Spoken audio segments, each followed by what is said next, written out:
Hujan turun dengan deras malam itu, mengguyur jalanan kota yang sudah hampir kosong. Lampu-lampu jalan berkedip-redup, memantulkan cahaya kekuningan di atas aspal yang basah. Arman berdiri di halte bus tua yang sudah berkarat. Nafasnya sedikit memburu karena udara yang dingin menusuk kulitnya. Ia baru saja menghadiri pemakaman sahabatnya, Bayu, yang meninggal dalam kecelakaan mobil yang aneh.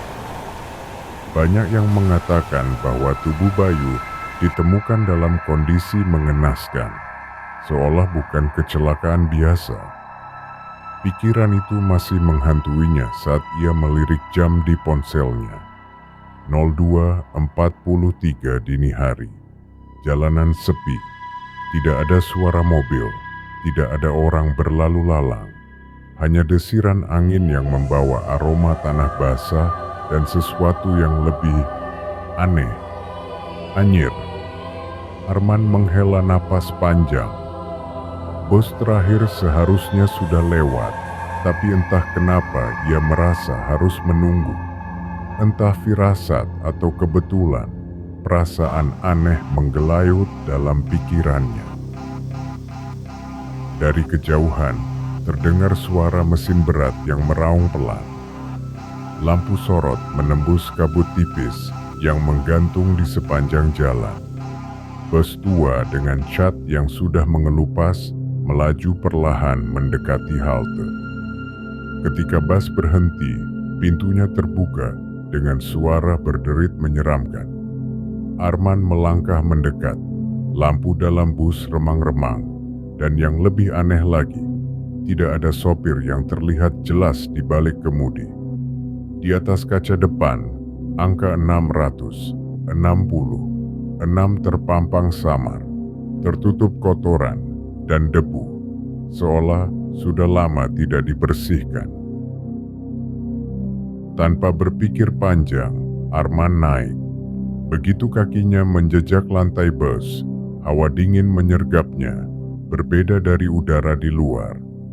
Bau busuk yang tidak bisa dijelaskan menyusup ke hidungnya, seperti campuran asap, tanah basah, dan sesuatu yang lebih pekat, seperti bau bangkai.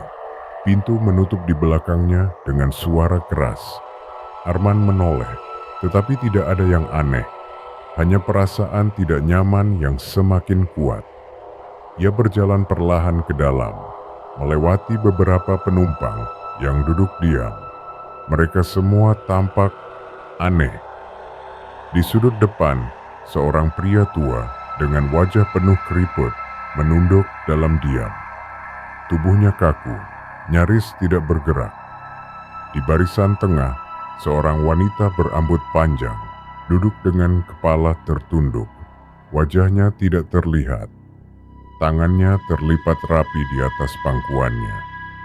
Lebih jauh ke belakang, seorang pria dengan jaket hitam duduk dengan kepala bersandar ke jendela. Tidak ada yang berbicara. Tidak ada suara selain dengungan halus dari mesin bus. Arman memilih duduk di dekat jendela. Beberapa kursi di belakang wanita berambut panjang. Ketika ia menoleh keluar, yang ia lihat hanyalah gelap. Tidak ada lampu jalan, tidak ada tanda-tanda kota. Tiba-tiba, suara serak mengusik kesunyian. "Jangan tertidur." Arman tersentak dan menoleh. Pria tua yang tadi diam, kini menatapnya dengan mata cekung. Suaranya dalam dan berat, seolah berasal dari tenggorokan yang kering. Arman mengernyit. "Maaf Pak, apa maksudnya?" Kakek itu membuka mulutnya sedikit, tetapi sebelum sempat menjawab, bus melewati tikungan tajam, membuat tubuh Arman sedikit terdorong. Saat ia melihat kembali ke arah pria tua itu, tempat duduknya sudah kosong. Arman merasakan detak jantungnya meningkat. Ia yakin tadi ada seseorang di sana, tapi sekarang kursinya kosong. Ia mengedarkan pandangan ke penumpang lain, tetapi tidak ada yang bereaksi. Wanita berambut panjang masih dalam posisi yang sama, dan pria dengan jaket hitam masih bersandar di jendela. Sebuah firasat buruk mengusik benaknya. Bos ini tidak biasa. Suasana yang semakin ganjil, Arman mencoba menenangkan dirinya. Ia meyakinkan dirinya bahwa kakek tadi mungkin turun tanpa ia sadari. Namun, pikirannya terus mengganggu. Ia mengamati kembali interior bus. Kursi-kursi terlihat tua dan lusuh. Beberapa bahkan sobek dengan busa yang mencuat keluar. Bau aneh masih menggantung di udara, campuran antara debu, karet terbakar, dan sesuatu yang lebih busuk. Ia melirik ke depan. Supir bus duduk diam, mengenakan topi hitam lebar yang menutupi wajahnya. Tangannya yang pucat mencengkeram setir dengan erat, dan tubuhnya nyaris tidak bergerak, seperti patung. Arman merasa ada yang tidak beres. Ia ingin bertanya kepada penumpang lain, tetapi rasa ragu menghantuinya. Akhirnya, ia memutuskan untuk mencoba berbicara dengan wanita berambut panjang yang duduk di depannya. "Permisi," suara Arman terdengar pelan, tetapi cukup jelas di tengah kesunyian. Wanita itu tidak merespons. Arman mencoba mendekat, memperhatikan lebih jelas. Rambutnya sangat panjang, tergerai hingga hampir menyentuh lantai. Tubuhnya tampak kaku, seperti tidak bernyawa. Tangan wanita itu masih terlipat di atas pangkuannya, tetapi ada sesuatu yang membuat Arman bergidik. Kukunya hitam dan panjang, seolah sudah membusuk. Jantung Arman berdegup kencang. Ia perlahan mengulurkan tangan, mencoba menyentuh bahunya. Saat jarinya menyentuh kain bajunya, kepala wanita itu perlahan miring ke samping dengan suara krek yang mengerikan. Arman membeku. Wanita itu tetap tidak bergerak, tetapi dari sela-sela rambutnya yang panjang, sesuatu mulai terlihat. Kulit wajahnya pucat kehijauan, membusuk, dengan mata kosong yang menatap lurus ke depan. Arman mundur dengan nafas tersengal. Wanita itu tidak hidup, tetapi ia juga tidak mati. Ketakutan merayapi tubuh Arman. Ia berpaling, ingin duduk kembali. Tetapi saat matanya menyapu ke arah kursi depan, ia menyadari sesuatu yang lebih mengerikan. Penumpang yang tadi duduk di kursi dekat pintu, pria dengan jaket hitam, telah menghilang. Kursinya kosong, tetapi jaketnya masih ada, terlipat rapi di sandaran kursi. Arman merasakan napasnya semakin berat. Ia menoleh ke belakang, mencoba melihat apakah pria itu pindah ke kursi lain. Tidak ada siapapun. Bus ini seharusnya memiliki beberapa penumpang, tetapi satu persatu mereka mulai lenyap. Bus terus melaju dalam keheningan yang semakin menyesakan. Tiba-tiba, dari bagian belakang bus terdengar suara bisikan pelan. Arman menegang.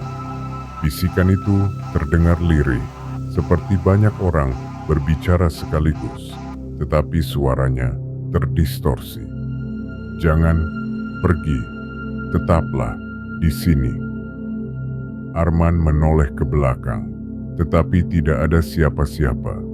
Kursi-kursi kosong, lampu bus berkedip-redup. Bisikan itu semakin keras, berulang-ulang, seakan suara-suara tak kasat mata sedang mengelilinginya. Lalu, terdengar suara lain, suara kursi yang berdecit, seperti ada seseorang yang berpindah tempat duduk. Arman membeku. Ia bisa merasakan sesuatu bergerak di belakangnya, tetapi tidak ada siapapun di sana. Arman akhirnya mengumpulkan keberanian. Ia harus berbicara dengan supir bus.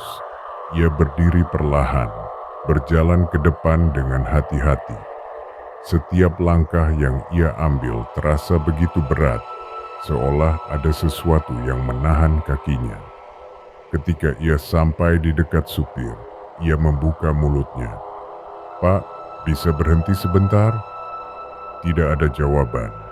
Supir itu tetap diam, tangannya mencengkeram setir dengan kaku. Arman merasa ada yang janggal. Ia melangkah lebih dekat, mencoba melihat wajah supir dari samping. Saat itulah ia menyadari sesuatu yang membuat bulu kuduknya meremang. Supir itu tidak memiliki wajah, kulitnya rata, tanpa mata, hidung, atau mulut. Hanya permukaan kosong seperti manekin yang mengendarai bus. Arman mundur dengan tubuh gemetar. Bus ini bukan bus biasa. Ketika Arman berbalik, ia dikejutkan oleh suara keras. Bruk! Salah satu kursi di belakang berguncang sendiri. Seakan seseorang baru saja duduk di sana. Arman menatap ke arah suara itu dengan tubuh menegang. Salah satu kursi yang kosong kini sedikit miring ke belakang, seolah ada seseorang yang tidak terlihat tengah bersandar di sana. Jantungnya berdetak lebih cepat. Tidak ada siapapun, tetapi sesuatu duduk di sana. Lalu kursi lain mulai berguncang, satu persatu. Tiba-tiba, semua lampu bus mati total. Kegelapan menyelimuti seluruh ruang. Dan dalam kegelapan itu, Arman mendengar suara napas. Banyak sekali. Arman menahan napas, merasakan udara di dalam bus semakin dingin. Lampu telah padam sepenuhnya, dan satu-satunya cahaya berasal dari ponselnya yang meredup. Kegelapan di dalam bus terasa lebih pekat dari biasanya, seakan menyerap cahaya. Suara napas masih terdengar di sekelilingnya, bukan napasnya, melainkan napas dari sesuatu yang tak terlihat. Arman menggenggam ponselnya erat-erat. Cahaya layar berkedip-kedip. Dengan tangan gemetar, ia mencoba menyorot kursi di sekitarnya. Saat itulah ia melihatnya. Kursi-kursi yang tadi kosong kini terisi. Sosok-sosok gelap duduk diam. Tubuh mereka samar, hanya terlihat seperti bayangan yang berkabut. Beberapa dari mereka perlahan menoleh ke arahnya. Arman membeku. Lalu, salah satu sosok itu berdiri. Langkah berat terdengar mendekat, meski Arman tidak bisa melihat jelas siapa yang bergerak. Sosok yang tadi berdiri mulai berjalan perlahan ke arahnya. Tubuhnya masih diselimuti kabut pekat. Ketika sosok itu semakin dekat, Arman bisa melihat lebih jelas. Itu adalah pria tua yang tadi duduk di kursi depan, tetapi wajahnya tidak lagi sama.